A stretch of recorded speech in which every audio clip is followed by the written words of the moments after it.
what is going on, guys? We're at Stalin's house. That's Stalin in her house. Yeah, that's my bike there. Stalin's got two bikes. The Honda LED and the e-bike. She's actually, she was divorced. She had a husband. Her daughter's moved out, got married, got a kid now. And but yeah, anyways, we're here. Stalin.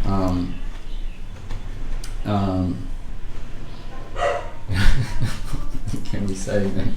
The infamous Stalin. She's I don't know, because the Iranian guy wanted more of her story.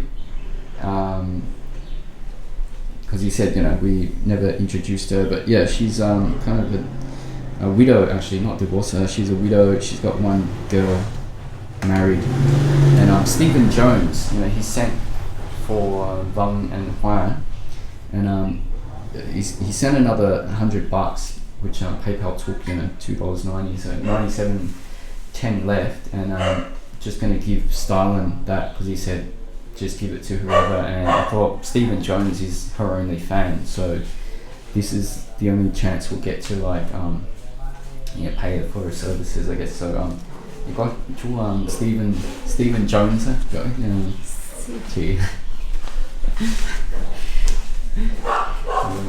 Cảm ơn anh Steven. Cảm ơn anh Steven. Stephen Jones.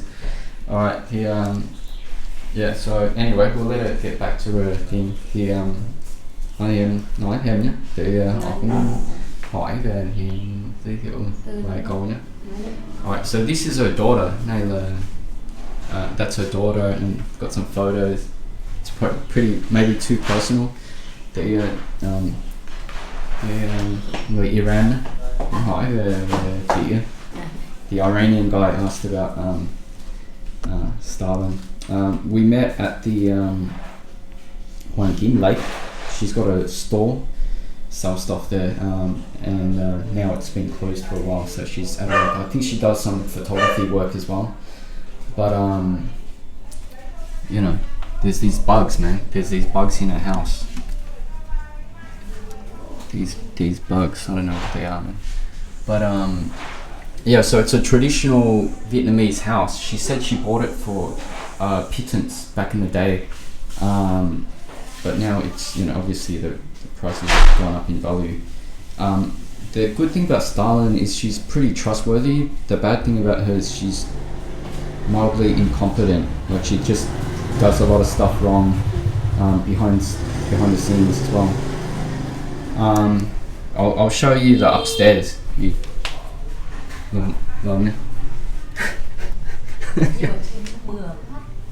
Huh? She said it's dusty and dirty. So this is the view. It's like a church grounds, and yeah, this is a room. Well, I'll turn on the light. I mean, this is one of the typical features of a Vietnamese house. Is they're always got this in the central position, to kind of honor the ancestors and other loved ones that have passed, other deceased people in their lives.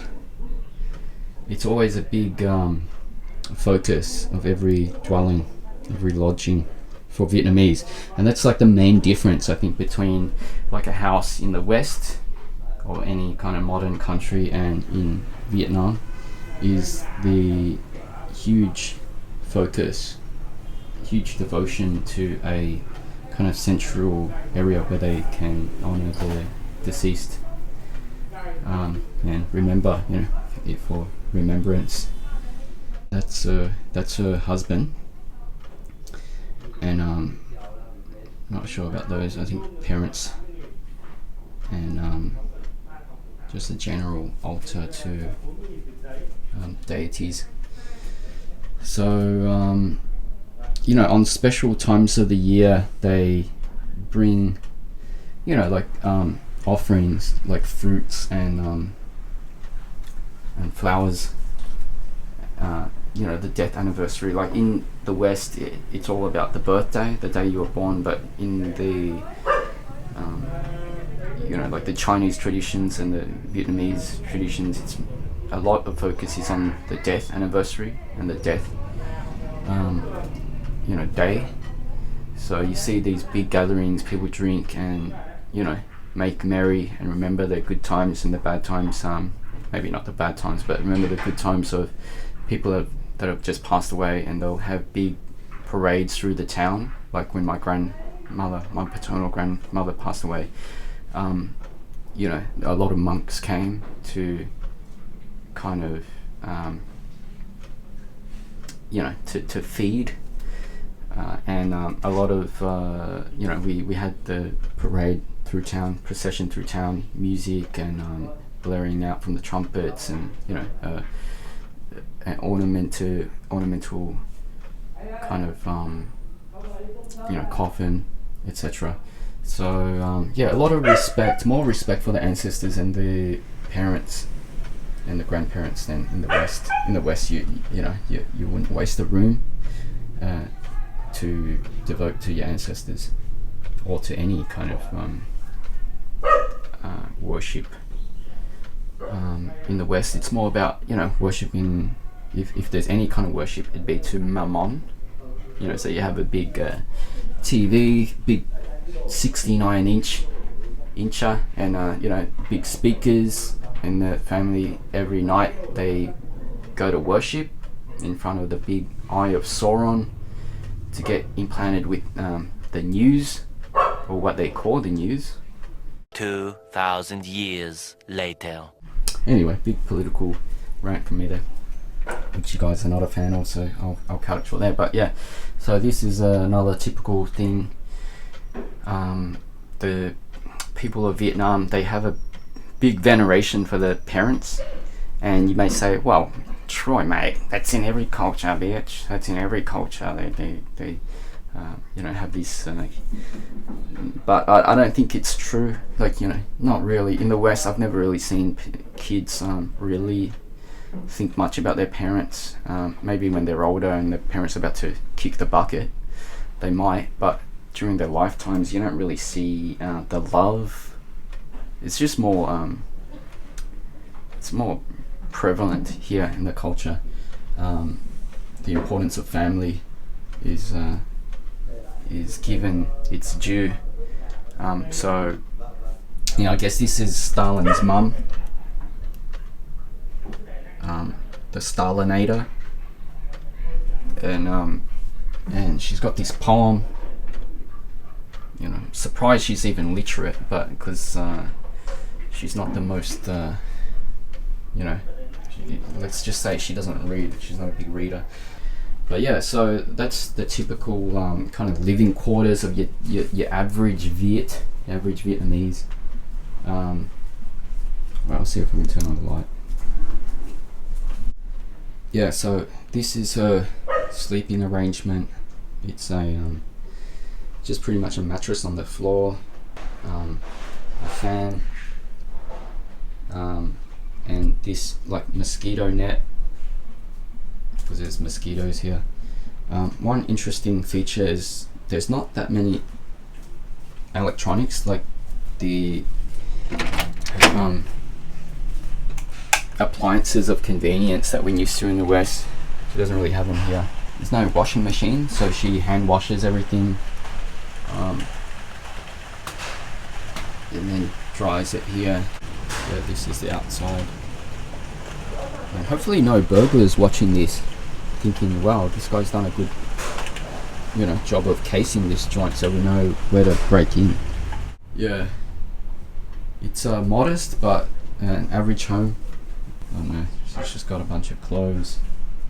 Because the Iranian guy wanted to find out, the Iran cũng hỏi về chị,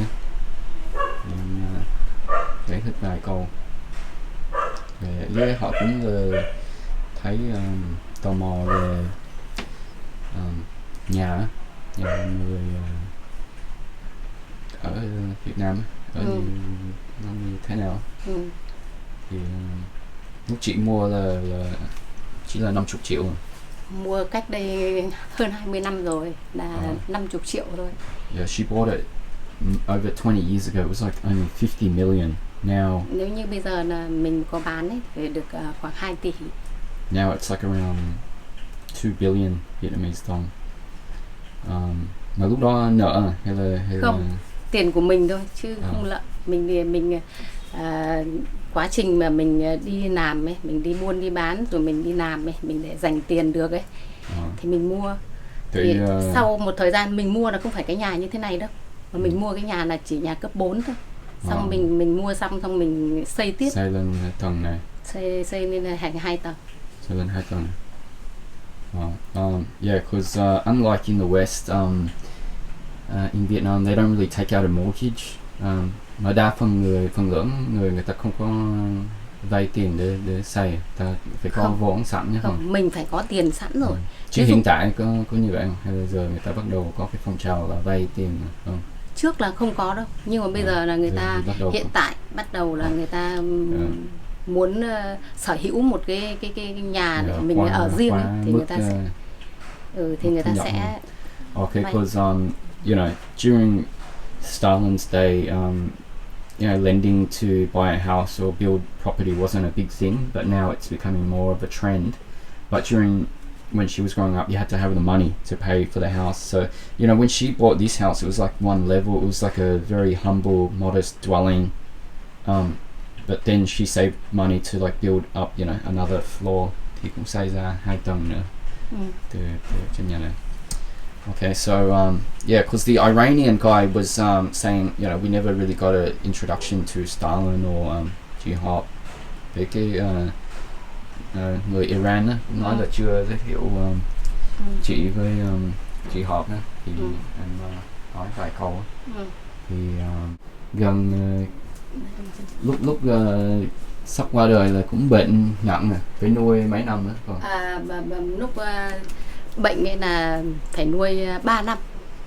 She had to look after him in his final 3 years. Ung thư hạch. Nóc là hay cũng mỏng à? Cái nóc này thì là mình thin roof. Cái nóc này là mình chưa làm trần thạch cao, mà mình chỉ là làm trần xốp để cho nó mát thôi.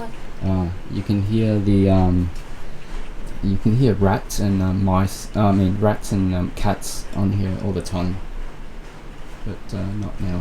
But yeah, she said it's really thin to like be cooler. You know, because it's you know, we're living in the tropics, guys. So anyway, we'll just end it there. So thanks to the Iranian guy for asking me about Stalin, and thanks to Stephen Jones for his donation. And I'll just end it here. So you know, we'll leave her to wipe out more people with famine across the Russian tundra, and we'll be back.